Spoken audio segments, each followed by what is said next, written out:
Hello, and welcome to your YouTube video for your Odyssey class at Dawson College. And this YouTube video will be about books 1 and 2, sort of, and maybe a little bit more. So today we're going to be discussing the Telemachiad broadly, and specifically the books 1 and 2 of the Emily Wilson translation of the Odyssey. So let's get started. So we can say, I think, that part of the Odyssey begins in the struggle of a young person to both know themselves and to be known. That is to kind of start becoming the author of their own story. Young people grow up, as the Odyssey makes clear, surrounded by the stories of their elders, weighed down perhaps to some extent by the stories of their parents and of their people that have gone before them in their community. They grow up with the stories of others shaping their decisions, what they think of as right and wrong. And part of being young and grappling towards a sense of self is understanding how to be the author of your own story. And Telemachus is squarely in that position, even more so than many of us find ourselves in, because he is under the thumb of bullies who are kind of his same age or thereabouts, are his peers, who are trying to sleep with his mom, are trying to have sex with his mom and marry her and take away his birthright as Prince of Ithaca.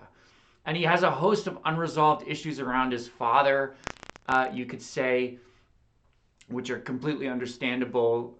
Some resentment at being abandoned, but also a kind of hero worship, because his father is one of the quintessential heroes of all of Western literature. And a kind of archetype, this warrior, trickster, lover type of figure.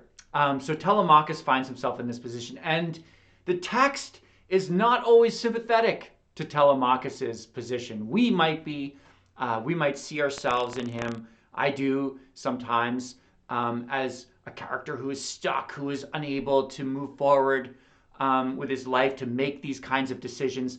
The text, however, can be a bit unforgiving of Telemachus, and keep in mind that it's a text about a hero comprised in a time of heroes and an era in which warrior masculinity was embedded in the notion of what was good, what was meaningful, and what was a life well lived.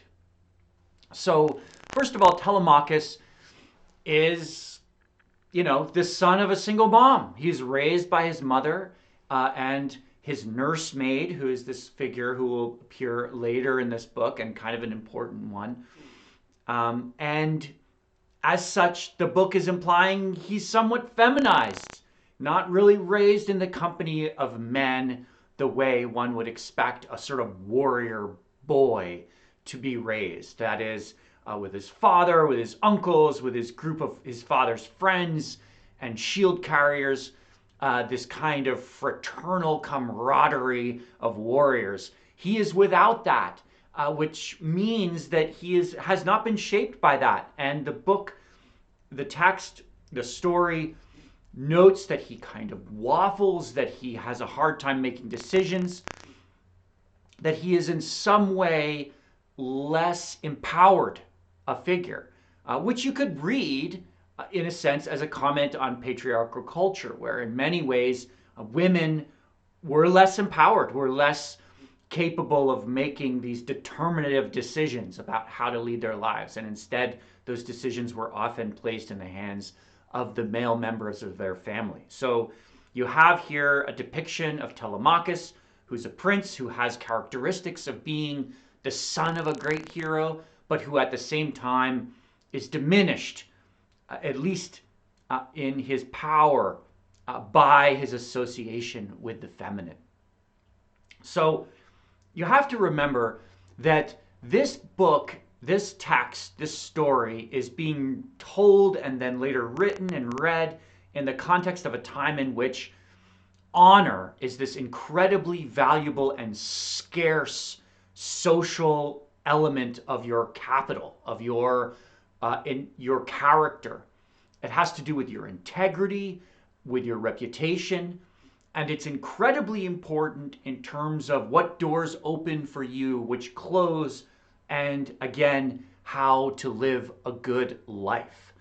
So for the people who were the audience listening to this story and then later reading it as it was written down in ancient Greek, would have been extremely sensitive, pained, you could say, without exaggerating, at the fact that Telemachus finds himself in a situation in which he is being constantly insulted by the suitors who are living in his house, consuming all of his resources, and threatening his mother with sexual assault in modern terms, although at that time it was merely sort of like a kind of arranged marriage that was being discussed or that was on the table. So the point here is that Telemachus is in a state of being insulted. He wakes up in a state of being insulted and he goes to bed in a state of being insulted. And so this is enraging to him. It's also debilitating. He struggles with it, but he also feels unable to do anything about it. As a young prince without any real training in martial arts, that is, the way of fighting to kill, to inflict damage, and without any retinue of his own, without any boys, any shield carriers, he feels helpless. And so there is a sense in which this is a real reflection of his situation. There is also a sense in which the book calls attention to the fact that it's a state of mind, that Telemachus feels himself to be helpless and threatened by these bullies that live in his house, and therefore is helpless. Athena, who is a very interesting character, associated almost with a narrator type of consciousness at times, commenting on events as if outside of them, calls attention to this and says, you have to find the forces within you in order to make a change. So that implies then that at least in part, it's his own feeling of helplessness that is entrapping Telemachus. So we have to investigate a little bit more, because of the setup of the Odyssey, this concept of honor, right? So we associate honor with integrity, with being truthful, with committing to a set of moral principles and acting accordingly. And this is, to some extent, how honor is defined for us in the modern era. However, there is a much older definition of honor that is still alive and well in certain cultures today. And even in our modern culture, you can see it certainly sometimes when groups of young men or boys, teenage boys, are kind of interacting with one another. This older, more primal concept of honor starts to emerge. And that is someone who is willing to use violence to defend a perceived insult against themselves or their family, or in particular, the female members of their family. Now, there's a whole history and a sociology that goes into explaining why the honor ended up becoming associated primarily with this willingness to use violence to defend oneself, to keep it real. But we're not going to go into that. But let's just stipulate that at least at the time of the Odyssey, this is a big part of what it meant to be honorable. So violence and Telemachus's inability to use violence to defend this grave insult to his home is very much at stake in these early books of the Odyssey. So we can go even further in our definition of honor and really think of it in terms of an entire warrior culture built around this concept of honor, in which different warriors mobilize their concept of honor and position themselves against one another, and it becomes a whole nother battlefield of reputations. And this concept is very much present in another book by the author we call Homer, which is the Iliad, which is about the Trojan War, in which you see many of the most famous heroes, the most famous Greek heroes of all time, positioning their honor against one another and jostling for power, but in the reputational sphere, which tells us that there was, to some extent, a warrior culture in which there were multiple different layers and elements of success, of failure, of self-actualization, of identity formation, all of which were deeply embedded with this concept of honor. So that means that for Telemachus as a character, he's not only suffering because of his individual sense of being stuck, of being bullied, of the threats to his mother and to his inheritance, but he is in fact in contravention, by virtue of being stuck, of an entire culture. And he is the outsider, the outlier, and so this adds to the intense sense of dramatic tension. So as readers, in 2021, we might look at this book and be like, this is kind of boring. When are we going to get to the action? Why is Telemachus talking with his suitors? Why is he whining to his mother?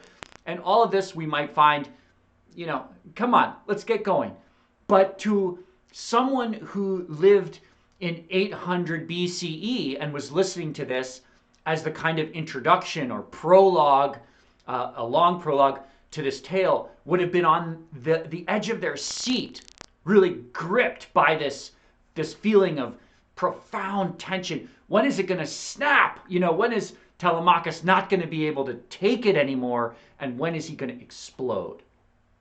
And when is the situation going to explode? So the author, the storyteller, introduces this kind of intense tension, and then is going to proceed with the book while this tension runs along in the background until we find it again later on in the tale.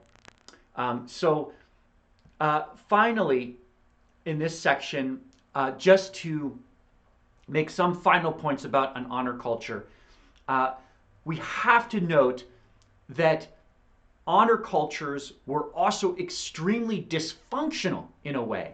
They worked to elevate individual male warriors to positions of power and prominence, to have their reputation enhanced, to cash in this popular sense of glory.